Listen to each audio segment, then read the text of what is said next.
بسم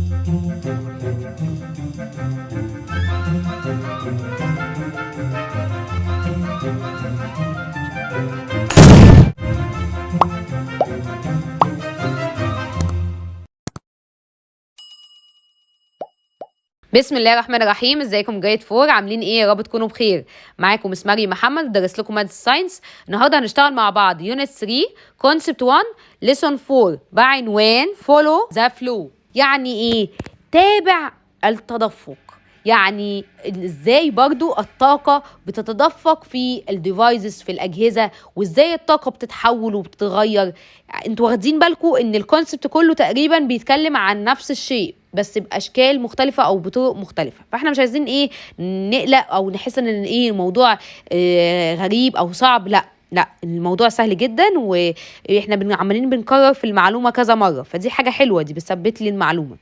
زي مثلا احنا كنا قايلين في الليسون اللي فات على الهير دراير اللي هو السشوار، وقلنا ان الانبوت انرجي بتاعته الالكتريكال انرجي، والاوتبوت انرجي الثيرمال والساوند والكاينيتيك، صح ولا لا؟ يبقى الحاجات دي كنا قايلين عليها فسهله، بس هنزود حته صغيره ونقول ان الفانكشن بتاعت الهير دراير هي الدراينج هير، تجفيف الشعر. طب جميل. طب الموبايل فون، التليفون اللي في ايدك، يا ترى ايه الانبوت انرجي وايه هي الاوتبوت انرجي؟ تعال نشوف الاول. بس نقول الفانكشن بتاعت الموبايل فون هي رينجينج اند بروسيسنج انفورميشن. يعني بيقول ان هو احنا بنستخدمه في ان احنا نقدر نجمع المعلومات، نقدر ان احنا حد يتصل بينا، رينجنج، ان هو يتصل، صح ولا لا؟ جميل. طب هي ايه الانبوت انرجي بتاعته؟ هتقول لي يا ميس هو ملوش فيشه.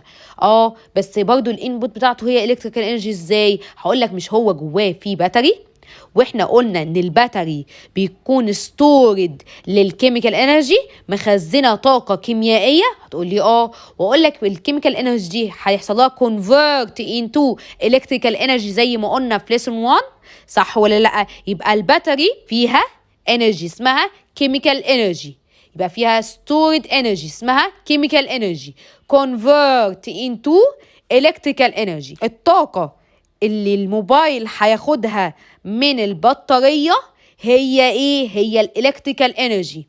يبقى ما يجي يقول لك produced energy from the battery، هي مين؟ هي الالكتريكال انرجي، الطاقة الكهربية. يبقى الطاقة اللي هتخرج من البطارية ويستخدمها التليفون علشان يعرف يشتغل هي الالكتريكال انرجي. يبقى الانبوت انرجي هي الالكتريكال انرجي. طب والاوتبوت انرجي؟ قال الاوتبوت انرجي هي اللايت انرجي والساوند انرجي. اللايت انرجي ومين؟ والساوند انرجي. اللايت اللي هي الضوء اللي بيطلع من شاشة التليفون، والساوند اللي هي الميوزك والفيلم لما بتيجي تتفرج عليه بتلاقي فيه ايه؟ صوت وبتسمعه. بس بيقول في حاجة، بيقول noise sound energy from the hair dryer is considered as wasted energy أو lost energy. بيقول الصوت اللي صادر من الهير دراير بيعتبر حاجة نويز مزعجة، أو بنقول عليه wasted energy، طاقة مهدرة أو طاقة مفقودة. يا ترى ليه بنقول عليه كده؟ فبيقول because sound energy doesn't help the device do its main function. يعني بيقول إن الصوت ده مش بيساعد في إن الجهاز يعمل وظيفته الأساسية. ان الهير دراير المفروض وظيفته ان هو يجفف شعري، مش ان هو يعمل لنا الصوت المزعج ده، صح ولا لا؟ يبقى بيقول because sound energy اللي هو الطاقه الصوتيه دي doesn't help، لا تساعد ديفايس الجهاز اللي هو الهير دراير do its main function، ان هو يصنع وظيفته الاساسيه.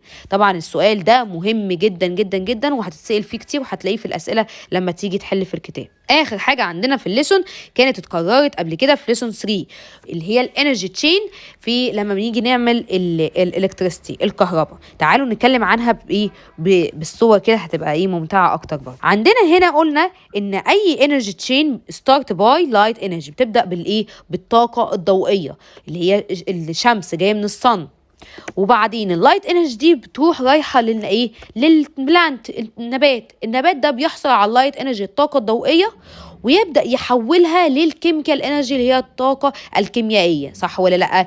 يبقى الطاقه، الضوء لاول ما وصل للشجره اتحول للكيميكال انرجي.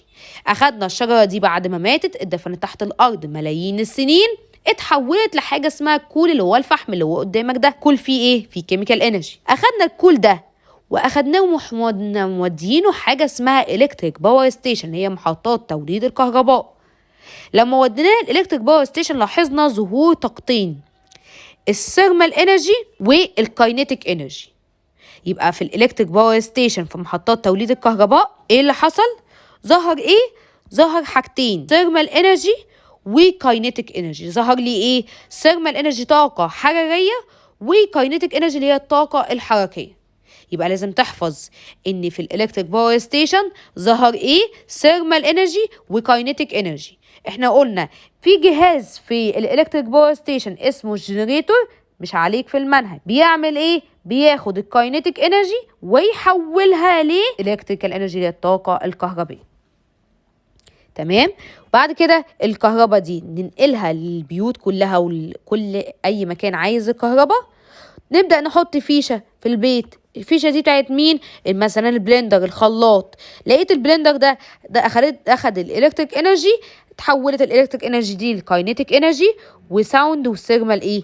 انرجي، لصوت وطاقة حرارية. صح ولا لا؟ طب يبقى احنا كده عملنا اللي احنا عايزينه ولا لا؟ عملنا اللي احنا عايزينه. يبقى الانرجي تشين بدأت ازاي؟ بدأت من عند اللايت انرجي من الصن، كونفرت انتو كيميكال انرجي في الكول في الفحم، وديناه الفحم ده للالكتريك باور ستيشن، لقينا ان الكيميكال انرجي دي اتحولت للثيرمال انرجي والكاينيتيك انرجي. الثيرمال انرجي والكاينيتيك انرجي الموجودين في الالكتريك باور ستيشن. الكاينيتيك انرجي جت بقى اتحولت للالكتريك انرجي عن طريق جهاز هو اللي بيحول الكاينيتيك انرجي للالكتريكال انرجي. بعد كده الالكتريك انرجي دي اخدناها من الالكتريك باور ستيشن محطات توليد الكهرباء ونقلناها لكل البيوت عن طريق طبعا الوايرز، الاسلاك. دخلنا احنا المطبخ وحطينا فيشه البلندر، الخلاط. يبقى الانبوت انرجي للخلاط للبلندر ده هي الالكتريكال انرجي، الطاقه الكهربائيه، علشان هو عنده فيشه. الاوتبوت انرجي بتكون الكاينيتيك انرجي والساوند انرجي والثيرمال انرجي. وطبعا الساوند انرجي والثيرمال انرجي بيكونوا التو انرجيز دول بيكونوا ويستد انرجي، طاقه مهدره، طاقه مفقوده، طاقه الخلاط نفسه مش عايزها. الخلاط احنا بنشغله علشان نحصل منه على الكاينيتيك انرجي اللي هي الطاقه الحركيه. بكده نكون خلصنا درس النهارده. يا رب يكون سهل وبسيط عليكم. لو احتجتوا اي حاجه اكتبوا لي في الكومنتس، وباي باي.